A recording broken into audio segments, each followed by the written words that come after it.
April 7, 1945. Tokyo Bay, Empire of Japan. Dawn breaks over the Japanese home islands as 91 North American P-51D Mustangs of the 15th and 21st Fighter Groups approach their rendezvous point. In the cockpit of his Mustang, Major James B. Tapp grips the control stick, his 6 wing-mounted .50 caliber M2 Browning machine guns loaded with armor-piercing incendiary rounds. The early model P-51Ds carry 500 rounds for each inboard gun and 270 for the center and outboard positions, a total of 2,080 rounds. Later variants would reduce this to 400 rounds per inboard gun for improved reliability, bringing the total to 1,880 rounds. Below, Mount Fuji stands out against the clear morning sky, unmistakable in its majesty, its snow-capped peak serving as a navigation point that pilots would use throughout the mission. The morning sun casts long shadows across the Japanese countryside, revealing a patchwork of rice fields, villages, and military installations that had never before seen American fighters.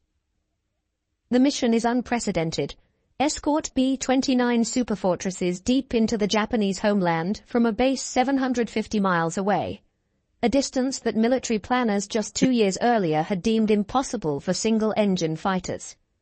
At 0700 hours, more than 100 Japanese interceptors converge on the American formation. Through the morning haze comes a sight that shocks Japanese pilots to their core. Single-engine American fighters over Tokyo, something their commanders had assured them was impossible. The psychological impact is immediate and devastating. These are not carrier-based Navy fighters with limited range, but land-based Army Air Force fighters that have somehow crossed 750 miles of open ocean to appear over the imperial capital. Leading the Japanese defense are pilots flying the Nakajima Ki-84 Hayate, the Frank, Japan's fastest and most advanced fighter, alongside older Ki-43 Hayabusas, Ki-44 Shokis, Ki-61 Hyans, and Navia 6 M0s, and N1K2-J Shitans. The Ki-84 could outclimb and outmaneuver both the P-51 and the Republic P-47 Thunderbolt at certain altitudes and speeds. What happens next will demonstrate the vast technological gulf between two nations' approaches to air warfare and reveal why American industrial might had produced what many pilots would call the perfect long-range fighter aircraft. The North American P-51D Mustang had arrived in the Pacific Theater with a reputation already forged in the skies over Europe, where it had broken the back of the Luftwaffe and made daylight bombing of Germany possible. Developed initially for export to Britain, models modified by the British to use Rolls-Royce Merlin engines became America's most capable wartime fighters. The transformation from the Allison-powered early variants to the Merlin-powered masterpiece represented one of aviation's most successful international collaborations, a marriage of American aerodynamic innovation and British engine technology. The pairing of the legendary Merlin engine and the P-51 Mustang eventually resulted in the P-51D, which provided the U.S. Army Air Forces with a high-performance, high-altitude, long-range fighter that could escort heavy bomber formations all the way to Berlin and back, and now, incredibly, from Iwo Jima to Tokyo and back.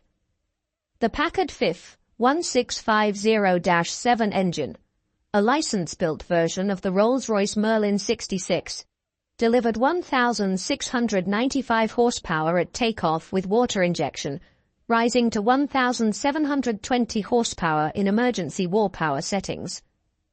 This two-stage, two-speed supercharged power plant could maintain high performance at altitudes where Japanese engines gasped for air, their single-stage superchargers unable to compress the thin atmosphere sufficiently.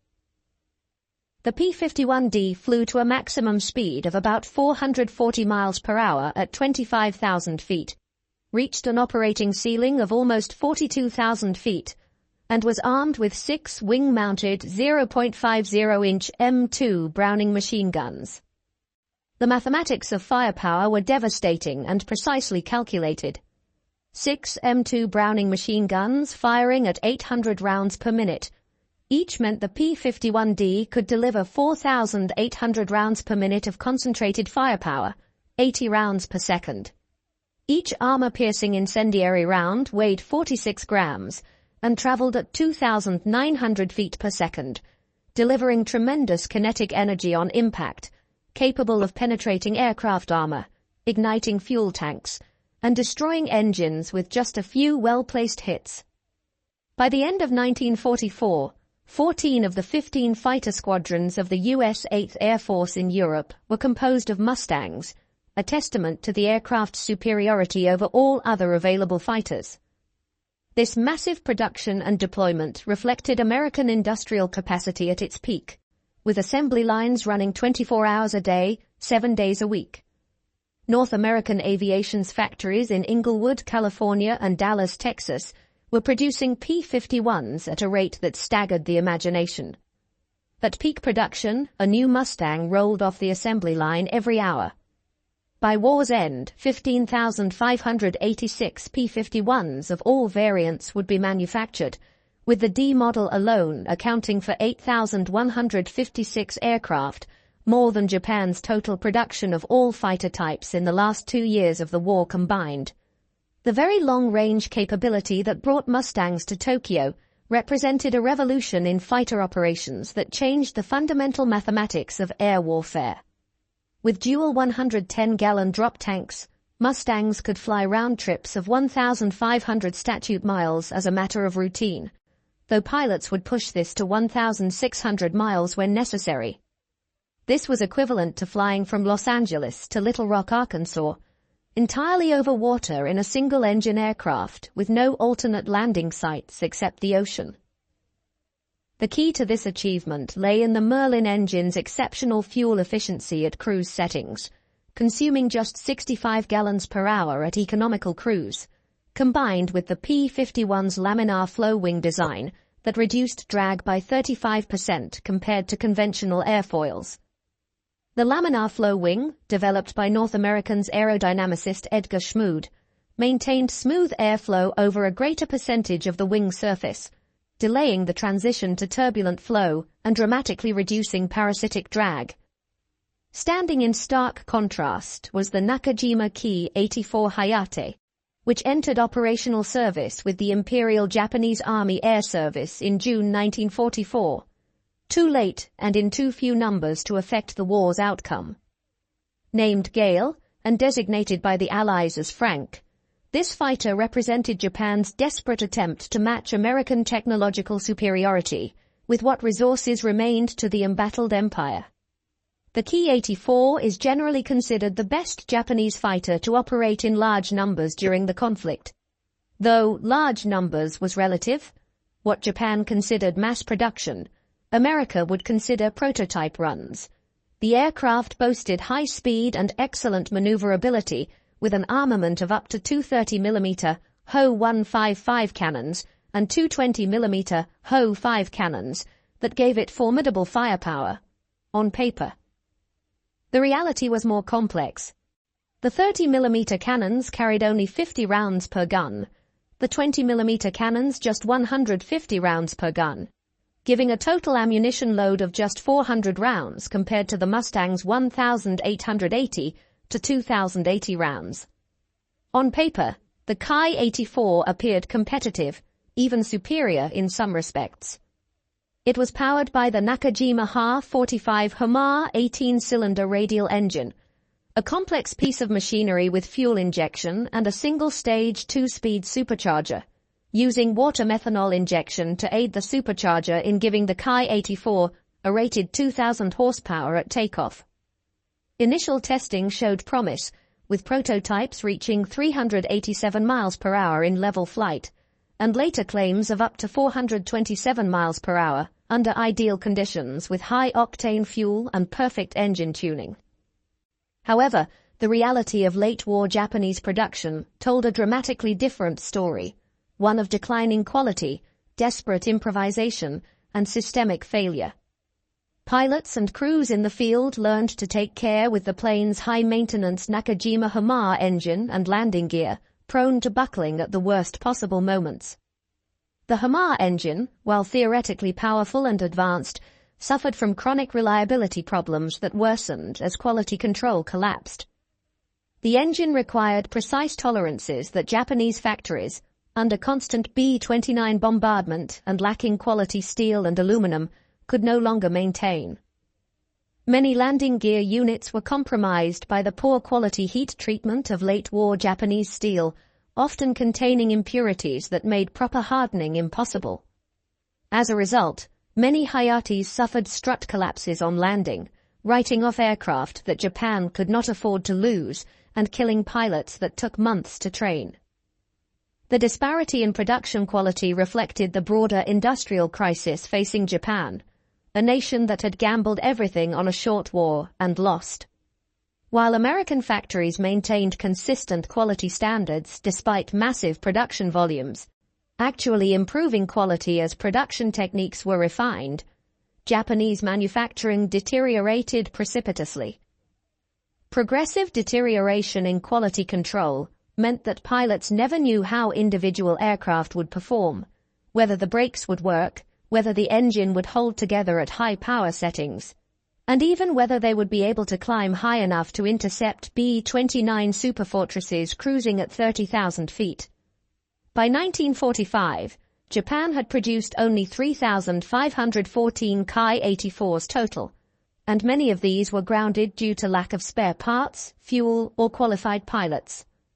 Of those that were operational, perhaps half could be considered truly combat-ready at any given time. The fuel situation alone revealed the strategic catastrophe facing Japan, a nation that had gone to war partly to secure oil resources. While American pilots flew with 100-octane aviation gasoline shipped from refineries in Texas and California, fuel specifically formulated for high-performance engines, Japanese pilots made do with whatever could be produced domestically or synthesized from coal. Late-war Japanese aviation fuel often tested at 87 octane or lower, sometimes as low as 80 octane, robbing engines of power and causing pre-ignition that destroyed cylinders, pistons, and valves. Some desperate units attempted to supplement their fuel with pine root oil extracted from pine stumps, alcohol distilled from sweet potatoes, and even sake production byproducts, further degrading engine performance and reliability. Pilots reported engines that would barely start, ran rough at all power settings, and often failed catastrophically in flight. On that first April 7th mission, the Mustangs formed up with their charges, 103 Boeing B-29 superfortresses of the 73rd Bomb Wing, each carrying tons of incendiary bombs destined for Japanese industrial targets. Captain Art Bridge of the 45th Fighter Squadron recalled, "It was a real spectacle. The 29ths were just finishing their assembly in a grand circle as we arrived. The sun glinted off their aluminum skin, and they looked like a school of giant silver fish swimming through the sky." The rendezvous itself represented a triumph of navigation and planning that would have been impossible without American technological advantages. The P-51s had flown 750 miles over open ocean, navigating primarily by dead reckoning and basic radio compass, timing their arrival to match the bomber's schedule within minutes. They had climbed gradually from sea level to 25,000 feet, their engines automatically adjusting mixture as they climbed, their superchargers seamlessly transitioning from low to high blower to maintain power.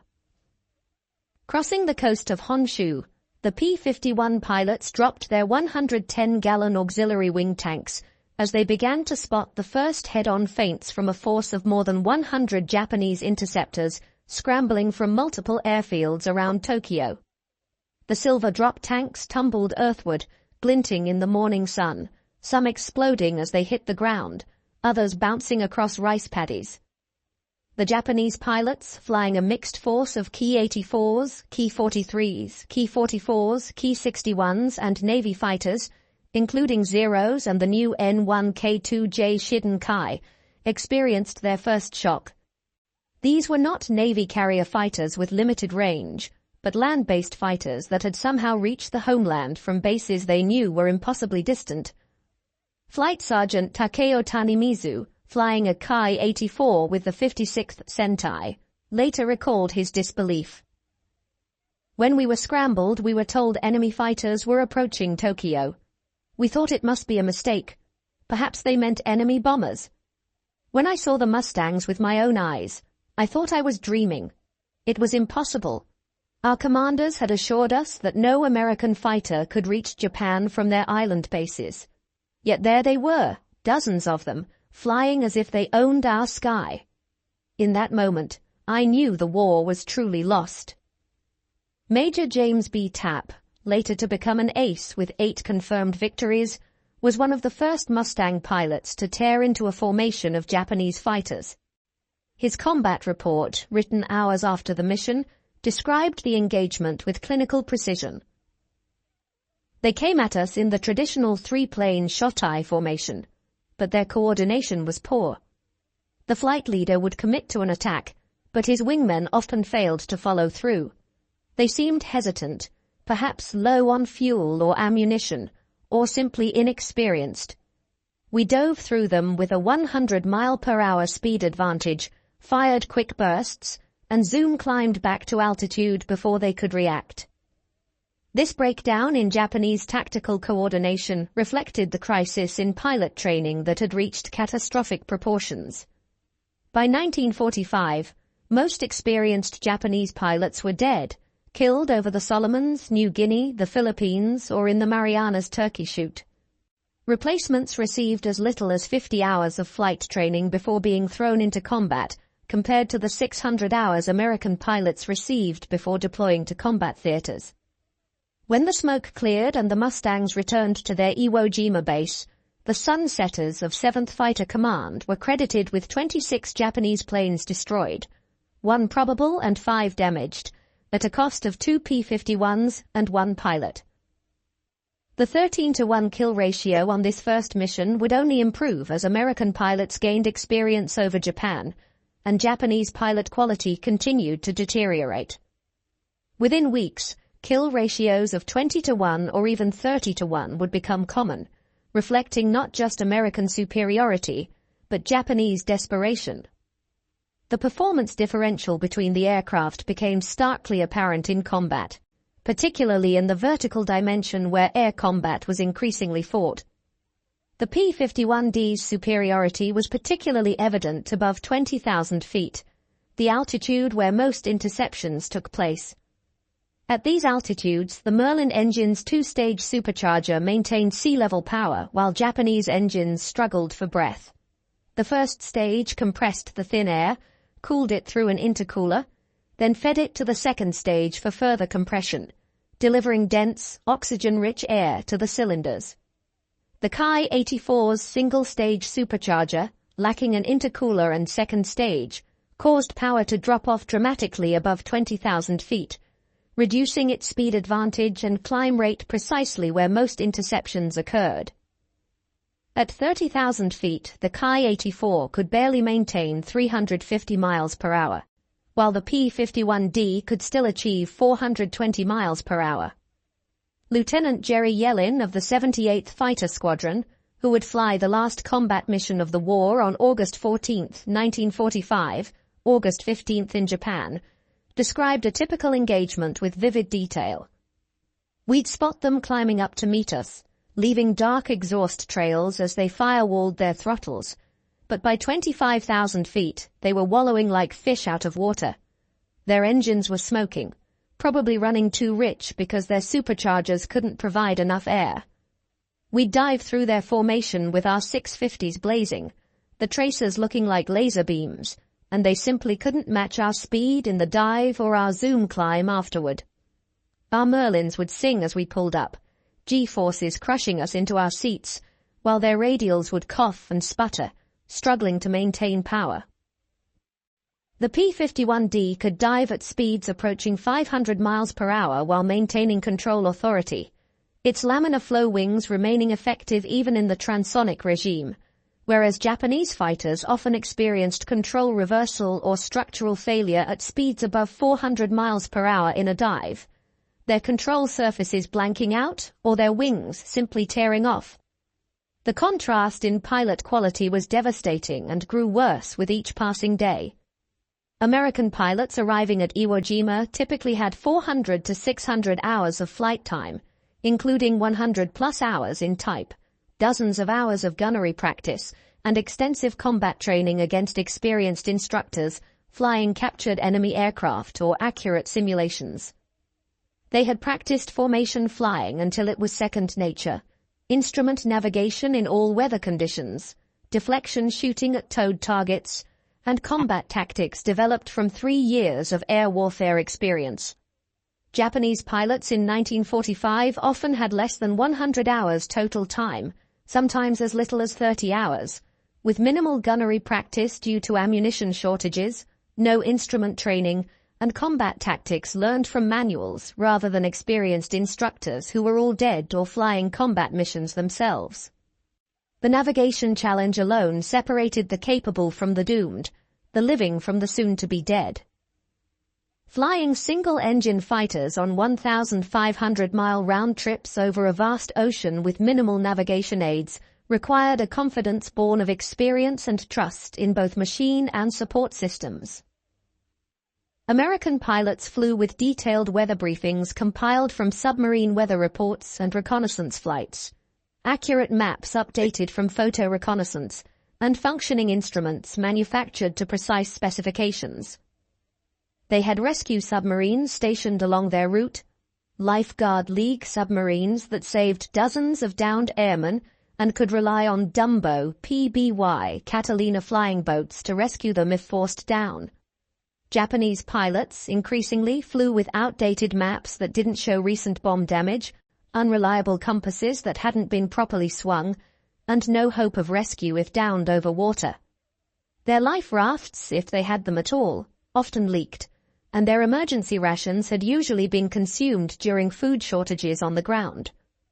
The magnetic variation between Iwo and Tokyo in 1945 was 3 degrees west, and since Tokyo lay between the 139th and 140th meridians, while Iwo was between the 141st and 142nd, navigation was simplified to basic compass headings for the return flight, a fortunate geographic coincidence that saved many American lives.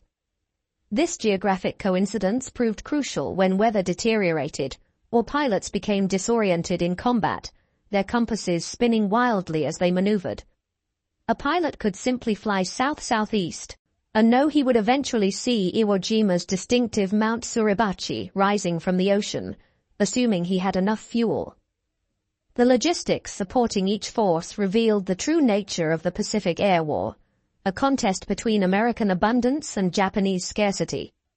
Every mission from Iwo Jima involved nearly 100 Mustangs consuming 57,000 gallons of high-octane fuel and carrying 230,000 rounds of C-50 caliber ammunition, plus bombs and rockets for ground attack missions. This represented just one day's operations from one base, and there were 3 fighter groups operating from Iwo Jima alone. Behind this stood a supply chain stretching back to factories in Detroit, refineries in Texas, and ammunition plants in Missouri, all connected by Liberty ships, produced at a rate of 3 per day, and C-54 Skymaster transport aircraft that flew regular cargo routes across the Pacific. Ships arrived at Iwo Jima daily, unloading fuel, ammunition, spare parts, food, mail, and the 1,000 other items needed to keep a modern air force operational. Meanwhile, Japanese logistics had collapsed into chaos and desperation. Aviation fuel was so scarce that training flights were cancelled, leaving new pilots to face combat with no recent flying experience. Ammunition was rationed even for combat missions, with pilots told to conserve rounds for only the most certain shots. The Japanese Navy and Army Air Forces, never well coordinated even in the best of times, now competed desperately for dwindling resources like starving dogs fighting over scraps. Aircraft were cannibalized for spare parts until they were nothing but aluminum skeletons, and entire fighter groups were grounded for lack of tires, spark plugs, or hydraulic fluid. Some units attempted to manufacture their own spare parts in primitive workshops, with predictably poor results. The technological sophistication gap extended beyond the aircraft themselves to every aspect of operations. American pilots wore G-suits that prevented blackouts in high-G maneuvers by squeezing blood back to the brain, used standardized oxygen systems that functioned reliably above 30,000 feet with automatic flow regulation, and communicated via VHF radios with clear reception and multiple channels. Their parachutes were regularly inspected and repacked. Their life rafts contained working radios and fresh supplies, and their survival kits included everything from morphine to fishing gear. Japanese pilots often flew without functioning radios. Their vacuum tube radios consumed precious battery power and rarely worked properly anyway. They used unreliable oxygen systems that frequently failed above 20,000 feet, leading to hypoxia and disorientation, and had no G-suits, limiting their ability to match American aggressive maneuvering without blacking out or suffering broken blood vessels in their eyes. On June 1, 1945, called Black Friday by the Mustang men, weather rather than enemy action proved the greatest threat, demonstrating that even American technology had limits. About 150 Mustangs en route to Osaka flew into a blinding frontal system that wasn't supposed to be there according to weather forecasts. 27 aircraft were lost in minutes, with 24 losses due to weather, pilots becoming disoriented in towering cumulus clouds, flying into each other, or simply running out of fuel while trying to find clear air. This disaster illustrated that even for the technologically superior Americans, the very long-range missions pushed men and machines to their absolute limits. The weather front extended from sea level to 40,000 feet, with violent turbulence, icing conditions, and zero visibility. Pilots reported St. Elmo's fire dancing on their wings, compasses spinning uselessly, and artificial horizons tumbling as their gyroscopes gave up trying to make sense of the violent motion. The impact on Japanese morale was catastrophic and irreversible. Captain Yoshio Yoshida, a key 84 pilot with the 47th Sentai who survived the war, wrote in his diary, "The appearance of American fighters over Tokyo has shattered our confidence completely. We were told the B-29s were vulnerable without escort, that their fighters could never reach so far. Now we see Mustangs over the palace itself, strafing our airfields in broad daylight, shooting down our best pilots as if they were beginners. How can we defend the Emperor when the enemy's fighters roam freely over the sacred homeland? The sight of those Mustangs with their invasion stripes, so confident, so numerous, tells us what our leaders will not. The war is lost, and we are simply waiting to die." VLR missions were a test of flying skill, said Major Tapp in a post-war interview.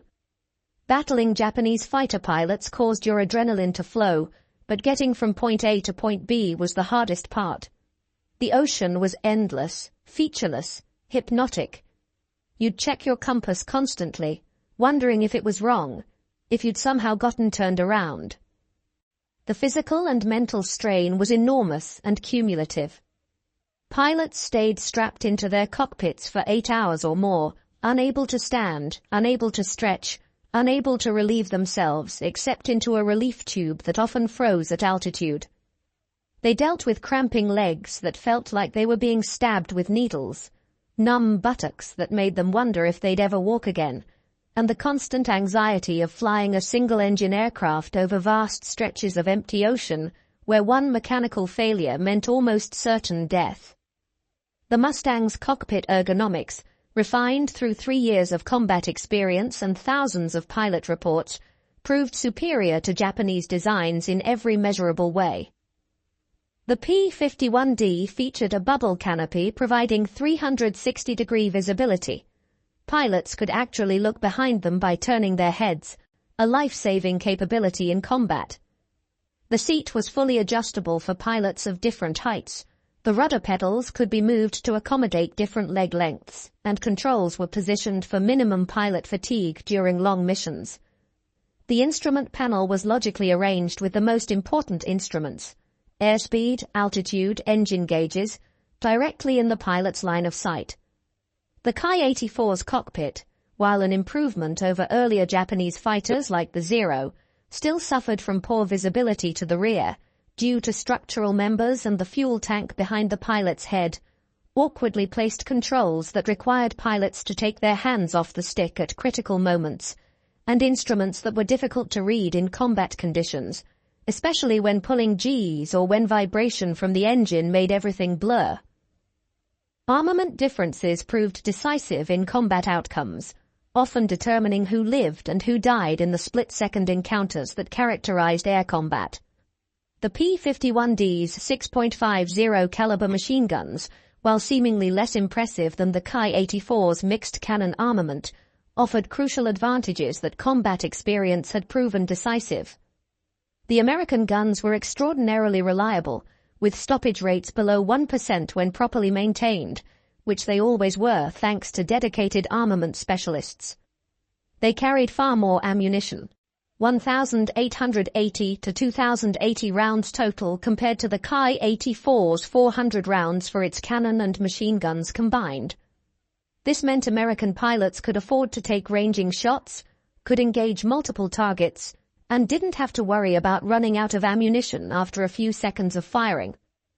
The ballistics of the .50 caliber rounds were so well understood that American pilots could reliably engage targets at 400 yards, while Japanese pilots with mixed cannon and machine gun armament struggled with convergence zones and different ballistic trajectories, their cannon rounds dropping differently than their machine gun rounds, making accurate shooting nearly impossible beyond close range. The training difference in gunnery was even more pronounced. American pilots had fired thousands of rounds in training, learning to lead targets, to estimate range, to fire in short bursts to avoid overheating their guns. They practiced on towed sleeves, on camera guns, and in mock dogfights until deflection shooting became instinctive. Japanese pilots in 1945 were lucky to fire 100 rounds in training, if that. Ammunition was too precious to waste on training when it was needed for combat. Many went into their first combat having never fired their guns at all, trying to learn deflection shooting while someone was trying to kill them. The Sunsetter's last aerial combat occurred near Tokyo on August 10, 1945, when the 15th and 506th Fighter Groups claimed 7 kills in what would be one of the last air battles of World War II. By this point, Japanese resistance had become almost token, a shadow of the force that had once swept across the Pacific. Fuel shortages meant most Japanese fighters were grounded, their tanks drained to provide fuel for kamikaze aircraft. Those that did fly were often piloted by teenagers with minimal training, boys who had been in high school just months before. In all, Iwo's Mustangs were credited with 206 Japanese airplanes shot down between April and August 1945, 75% of the Pacific P-51 aerial victories.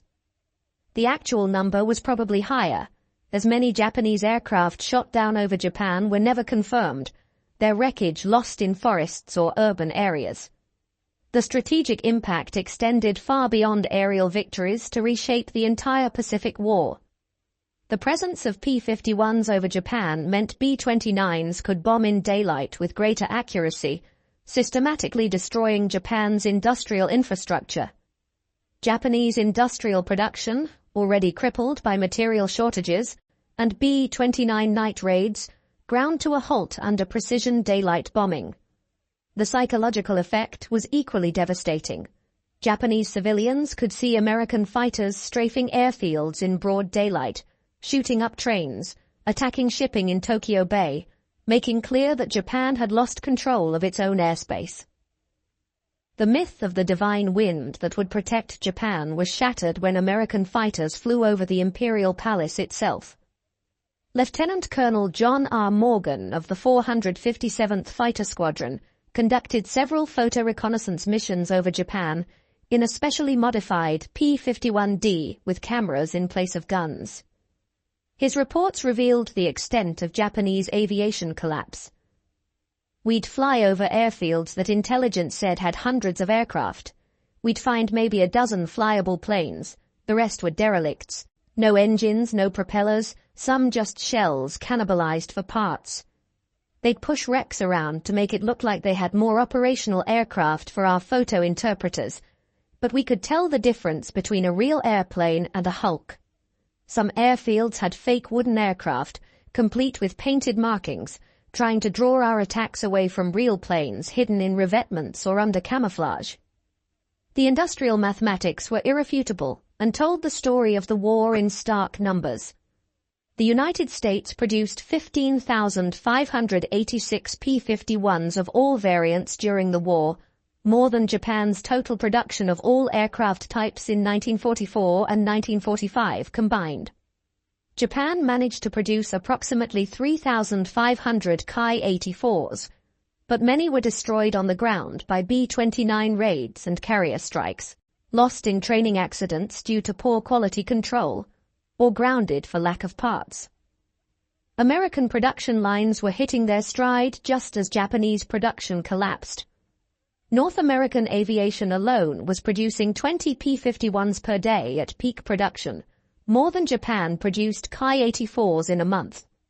Each American aircraft was essentially identical, with interchangeable parts, while Japanese aircraft varied wildly in quality and performance, even within the same production batch. The training pipeline told a similar story of overwhelming American advantage. By 1945, the United States was training 30,000 pilots annually, each receiving 200 to 300 hours of flight instruction before advanced fighter training, then another 100 hours of combat training. Japan's pilot training program had essentially collapsed, with new pilots receiving perhaps 50 hours before being sent to operational units, often much less. The mathematics of attrition were inexorable. America could replace losses while maintaining quality. Japan could not replace losses even with dramatically reduced standards. For every pilot Japan trained, America trained 10, and the American pilots were far better prepared. Fuel consumption revealed the strategic endgame in stark detail. Each P-51 mission from Iwo Jima consumed approximately 600 gallons of 100-octane fuel per aircraft, internal fuel plus drop tanks. With 100 aircraft per mission and daily operations, this meant 60,000 gallons per day for one fighter group alone. American tankers delivered millions of gallons monthly to Pacific bases, a river of fuel flowing across the Pacific. Japan, meanwhile, was attempting to extract aviation fuel from pine roots, requiring 200 pine stumps to produce 1 gallon of barely usable fuel, and converting training aircraft to kamikaze weapons because they lacked fuel for conventional operations. By August 1945, Japan had less than 200,000 gallons of aviation fuel remaining in the home islands, enough for perhaps one major operation. The technological revolution represented by the P-51D went beyond mere performance statistics to embody an entire philosophy of warfare. The aircraft embodied American industrial philosophy, mass production with quality control, standardization across manufacturers, and continuous improvement based on combat feedback. Every P-51D that rolled off the production line was essentially identical, with interchangeable parts and predictable performance. A pilot could climb into any P-51D and know exactly how it would fly, exactly where every switch and instrument would be. Japanese aircraft, increasingly hand-built with variable quality materials and substitute components, showed wide performance variations even within the same production batch. One Ki-84 might be capable of 400 miles per hour, while another from the same factory might struggle to exceed 350 miles per hour due to manufacturing variations. Brigadier General Ernest M. Moore, commander of 7th Fighter Command, would later write, "I don't believe there is any question about the P-51 being the best prop fighter of World War II. It was our top air fighter, and hence best for escort missions and equal to the P-47 as an attacker against ground targets." This assessment reflected not just the aircraft's performance, but its reliability, maintainability, and adaptability to the extreme demands of very long-range operations. The P-51 could be refueled and rearmed in 30 minutes, could fly twice a day if needed, and could operate from rough coral runways that would have destroyed more delicate aircraft. The maintenance statistics were telling and revealed another dimension of American superiority. P-51Ds at Iwo Jima maintained an operational rate above 80%, despite the harsh conditions, volcanic dust that got into everything, salt air that corroded aluminum, and minimal facilities that meant most maintenance was performed outdoors. Ground crews could perform engine changes in 4 hours using mobile cranes and standardized procedures, and battle damage that would ground a Japanese fighter for weeks could be repaired overnight using prefabricated parts flown in from the States. The Ki-84, even when fuel and ammunition were available, suffered from serviceability rates below 40%, sometimes as low as 20%. The complex HAMAR engine required specialized tools that often didn't exist, trained technicians who were mostly dead or drafted into combat units, and spare parts that had to be hand-fitted because manufacturing tolerances were so poor. Weather reconnaissance provided another crucial advantage that saved countless American lives. Dedicated B-29s flew weather reconnaissance missions hours before fighter operations, reporting cloud conditions, wind speeds, and frontal systems. These weatherbirds provided detailed meteorological data that helped plan routes around the worst weather, though as Black Friday showed, weather could still surprise even the best-prepared missions. Japanese forces, lacking such capabilities, often flew blind into weather that destroyed entire formations. The American ability to predict and avoid weather fronts reduced operational losses significantly, while Japanese units suffered catastrophic weather-related losses that exceeded combat casualties. The communication infrastructure supporting American operations was revolutionary for its time. High-frequency radio beacons transmitted from submarines and island bases, submarine-based rescue coordination that could vector search aircraft to downed pilots, and real-time weather updates created a safety network that gave pilots confidence to push the extreme range capabilities of their aircraft. The psychological value of knowing that if you went down, someone would come looking for you cannot be overstated. Japanese pilots, often flying with no working radio and no hope of rescue if forced down, faced each mission with fatalistic acceptance of probable death. Their farewell ceremonies before missions were literal. They expected never to return. Captain Harry C. Krim Jr. of the 531st Fighter Squadron, who would become an ace over Japan with 7 victories, observed the strategic reality with brutal clarity. We owned the sky over Japan. We could go where we wanted, when we wanted. The Japanese knew it, we knew it, and most importantly, Japanese civilians knew it. Every P-51 over Tokyo was proof that Japan had lost the war. We weren't fighting for air superiority anymore. We had it. We were just demonstrating it, rubbing their noses in it, showing them that resistance was futile. The very long-range missions fundamentally changed the strategic equation in the Pacific, rendering all previous calculations obsolete. No longer could Japan rely on distance to protect the home islands, the tyranny of distance that had protected them for centuries. The industrial heartland that had survived relatively untouched for 3 years of war was now exposed to daily attack. The appearance of American fighters over Tokyo shattered the last illusions about Japan's ability to defend itself, destroyed the myth of the divine wind, and made clear that defeat was not just possible, but inevitable. The human cost reflected the technological disparity in cruel mathematical terms. Between July 1st and August 15, 1945, fully 85 American fighter pilots lost their lives on VLR missions, but only a handful were claimed in air-to-air combat, perhaps 5 or 6.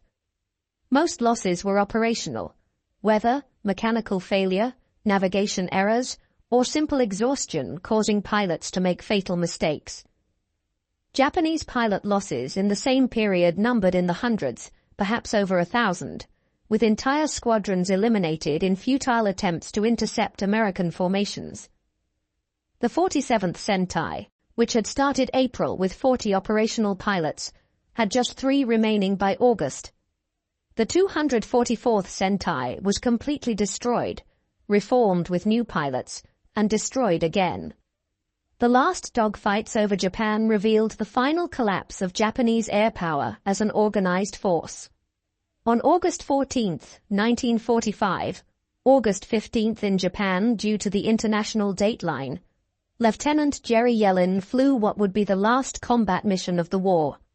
Taking off from Iwo Jima with his wingman, 19-year-old Second Lieutenant Philip Schlamberg, they attacked airfields near Nagoya. The mission had been planned before word of Japan's surrender reached the field, and the code word Utah that would have recalled them never reached their radios. Yellin and Schlamberg strafed their targets and turned for home, banking into a cloud formation to escape anti-aircraft fire. When Yellin emerged from the clouds, Schlamberg was gone, shot down by ground fire to become the last American combat death of World War II. Even in defeat, with the war literally ending, and the Emperor having already recorded his surrender broadcast, Japanese anti-aircraft positions continued firing with desperate determination. But notably absent were Japanese fighters. They had essentially ceased to exist as an effective force, grounded by lack of fuel, lack of pilots, or simply destroyed. The mathematics of the air war were final and irrefutable, written in aluminum and blood across the skies of Japan. The P-51D Mustang, with its 440-mile-per-hour top speed, 2,000-mile range with drop tanks, and 6 reliable machine guns with nearly 2,000 rounds of ammunition, had rendered the Japanese home islands defenseless against daylight air attack. The Ki-84 Hayate, despite its theoretical capabilities and the courage of its pilots, never had the numbers, reliability, or pilot quality to mount an effective defense. It was not a contest between equals, but a foregone conclusion, the result determined by factories in Detroit and oil wells in Texas as much as by combat over Tokyo.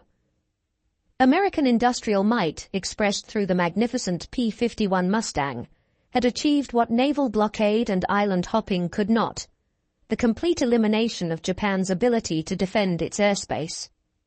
The B-29s that dropped atomic bombs on Hiroshima and Nagasaki flew without fighter escort, not because none was available, but because none was needed. Japanese fighter opposition had been swept from the skies, crushed by the overwhelming superiority of American technology, training, and production. Out of 3,514 Ki-84s built, only one survives today. It sits in the Chiran Peace Museum in Kagoshima, Japan, a solitary reminder of Japan's desperate attempt to match American technological superiority. Meanwhile, hundreds of P-51 Mustangs survive in museums and private collections worldwide, many still flying at airshows, their Merlin engines singing the song of American industrial triumph 7 decades after they first appeared in the skies over Tokyo. The disparity in surviving aircraft tells its own story. American aircraft were built to last, maintained with care, and valued as historical artifacts. Japanese aircraft were built for immediate use, expected to be destroyed in combat, and treated as expendable. The shock experienced by Japanese pilots encountering P-51 Mustangs over Tokyo was more than tactical surprise. It was the stunning realization that American industrial capacity and technological advancement had made even the impossible routine. Single-engine fighters flying 1,500-mile combat missions, arriving with enough fuel to fight for 2 hours, and returning safely to base. This was beyond Japanese comprehension or capability. The P-51D Mustang over Mount Fuji was not just an aircraft. It was the embodiment of American industrial supremacy, technological innovation, and the inexorable mathematics of total war. The lesson was clear and brutal. In modern industrial warfare, superior technology multiplied by massive production equals victory. The P-51D Mustang represented American industry at its peak. 15,000-plus aircraft produced with consistent quality, flown by well-trained pilots, supported by unlimited logistics, and deployed with strategic precision. Against this, Japan's Ki-84 Hayate, despite individual courage and occasional tactical success, stood no chance.